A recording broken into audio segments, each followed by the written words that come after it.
రాకాలోకంకి స్వాగతం. ఈ కంటెంట్ మీకు నచ్చినట్టయితే లైక్ చేయండి, షేర్ చేయండి. ఇప్పటివరకు సబ్స్క్రైబ్ చేసుకోకపోతే సబ్స్క్రైబ్ బటన్ని నొక్కండి. అదేవిధంగా బెల్ ఐకాన్ని కూడా తప్పనిసరిగా నొక్కండి.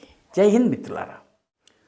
2025 పోయి 2026 వచ్చేస్తోంది. 2026లో జాతీయవాదులు దశాబ్దాలుగా కన్నటువంటి ఒక కళ నిజం కాబోతోంది. ఒక పెద్ద ఘన విజయం వాళ్ళకి వరించబోతోంది.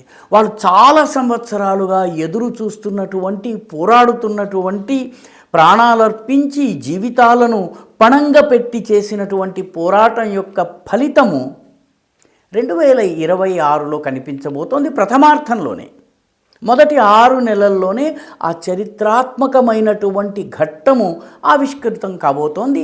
ఆర్ఎస్ఎస్ యొక్క 100 సంవత్సరాల గురించి నేను మాట్లాడటం లేదు. దేశంలోని అత్యధిక రాష్ట్రాల్లో భారతీయ జనతా పార్టీ అధికారంలో ఉండడం గురించి నేను మాట్లాడటం లేదు. నేను మాట్లాడుతున్నది జాతీయవాదానికి పచ్చి వ్యతిరేకతతో విషాన్ని వెదజల్లుతూ వచ్చినటువంటి, విమర్శల వర్షం కురిపిస్తున్నటువంటి, చాలా పెద్ద ఐడియాలజికల్ పోరాటం చేస్తున్నామని చెప్పుకుంటున్నటువంటి వామపక్ష పార్టీలు సిపిఐ, సిపిఎం 50 సంవత్సరాల్లో 1975 తరువాత మొట్టమొదటిసారి దేశంలో ఎక్కడా అధికారంలో ఉండరు. మొత్తం దేశంలో వామపక్ష పార్టీలు పూర్తిగా తుడిచిపెట్టుకుపోతాయి. ఒక్క రాష్ట్రంలో కూడా వాళ్ళకి అధికారం ఉండదు. ఇప్పటి వరకు కేరళలో వాళ్ళకి అధికారం ఉంది. పంచాయతీ ఎన్నికల ఫలితాలను చూసినట్టయితే యూడిఎఫ్ కూటమిది పైచేయిగా ఉంది. చాలా చోట్ల వామపక్ష పార్టీలు 3వ స్థానానికి వెళ్ళి 2వ స్థానంలో బీజేపీ ఉంది. తిరువనంతపురం, పాల్ఘాట్, కాసర్గోడ్, త్రిశూర్ వంటి అనేక ప్రాంతాల్లో బీజేపీ గణనీయమైనటువంటి విజయాల్ని నమోదు చేసింది. పర్యవసానంగా వామపక్ష పార్టీ వచ్చేసారి అధికారంలోంచి వెళ్ళిపోతుంది. పినరాయి విజయన్ ప్రభుత్వము పతనమైపోయి ఎన్నికల్లో ఓడిపోయిన తరువాత మొత్తము భారతదేశం మ్యాప్లో ఎర్ర రంగు ఉండదు. పశ్చిమ బెంగాల్ ముందే కోల్పోయారు, త్రిపురని కోల్పోయారు. ఇప్పుడు కేరళ వంతు కాబోతోంది. 1975 తరువాత ఒక్క రాష్ట్రంలో కూడా అధికారం లేనటువంటి పరిస్థితికి వామపక్షాలు దిగజారుతారు. విషాదం ఏంటంటే ఇది ఆ పార్టీ ప్రారంభించి 100 సంవత్సరాలైన సమయంలో జరుగుతోంది.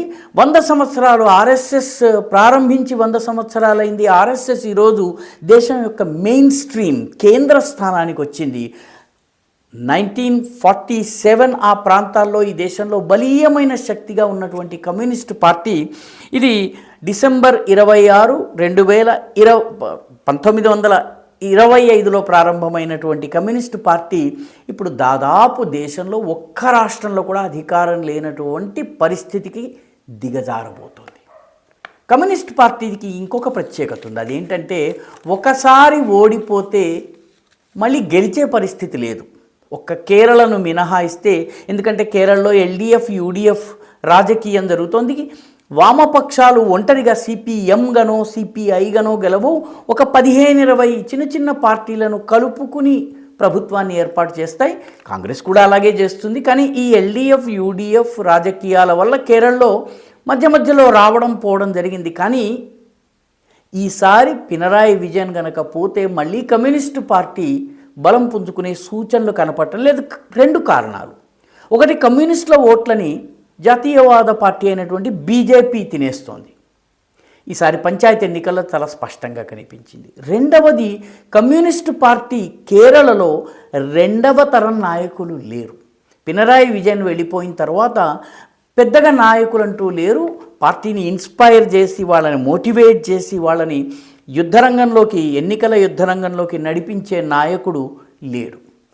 కాబట్టి పినరాయి విజయన్ శకము అంతరించిన తరువాత భారతదేశం నుంచి కమ్యూనిస్టు యుగం కూడా అంతరించేటటువంటి పరిస్థితి ఉంది. మిగతా చోట్ల కూడా పరిస్థితి చూస్తే, పశ్చిమ బెంగాల్లో చూస్తే 2011లో 3 దశాబ్దాల పరిపాలన తర్వాత కమ్యూనిస్టులు తృణమూల్ చేతిలో ఓడిపోయారు. అప్పుడు పార్టీకి 30% ఓట్లు వచ్చాయి, 40 సీట్లు వచ్చాయి.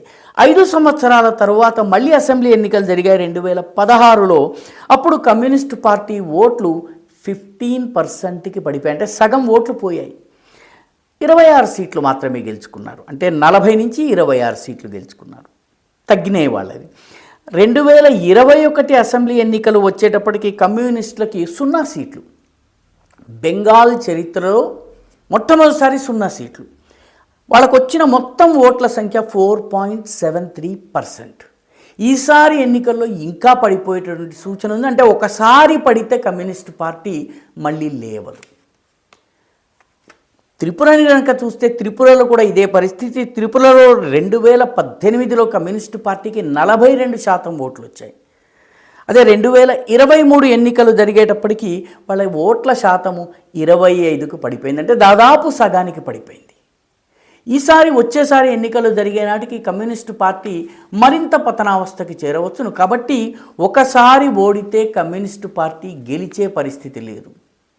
ఇప్పుడు లోకసభ స్థాయిలో, జాతీయ స్థాయిలో కూడా కమ్యూనిస్టు పార్టీ పరిస్థితి అంత గొప్పగా ఏం లేదు. మొత్తం దానికి 10 సీట్లు మాత్రమే ఉన్నాయి. అందులో కేరళ నుంచి కొన్ని సీట్లు, తమిళనాడు నుంచి కొన్ని సీట్లు, 1 సీటు రాజస్థాన్ నుంచి, అదేవిధంగా ఇంకొక సీటు వేరే ప్రాంతం నుంచి వచ్చింది. అంతకు మించి వాళ్ళకి సీట్లు అనేవి లేనటువంటి పరిస్థితి. 10 సీట్లు. ఒకానొక సమయంలో, అంటే కమ్యూనిస్ట్ పార్టీ అత్యంత బలోపేతంగా ఉన్న సమయంలో 2003-4 ప్రాంతాల్లో, అంటే ఆ ఎన్నికల్లో కమ్యూనిస్ట్ పార్టీకి 8% ఓట్లు వచ్చినాయి. తరువాత వాళ్ళకి దాదాపు 50కి పైబడి సీట్లు వచ్చినాయి. ప్రస్తుతము కమ్యూనిస్ట్ పార్టీకి దేశమంతటా సిపిఎంకి, అన్నిటికన్నా పెద్ద పార్టీ, బలోపేతమైన పార్టీ సిపిఎంకి 3% ఓట్లు, 10 అంటే 10 ఎంపీ సీట్లు వచ్చినాయి.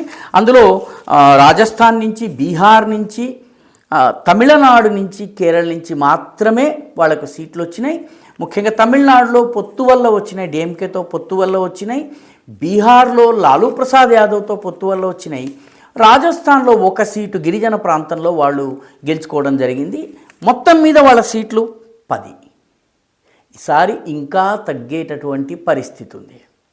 అంటే 1975 తరువాత మొట్టమొదటిసారి భారతదేశంలో ఒక్క రాష్ట్రంలో కూడా కాషాయ కమ్యూనిస్టు పార్టీ జెండా ఎగరనటువంటి పరిస్థితి రాబోతోంది.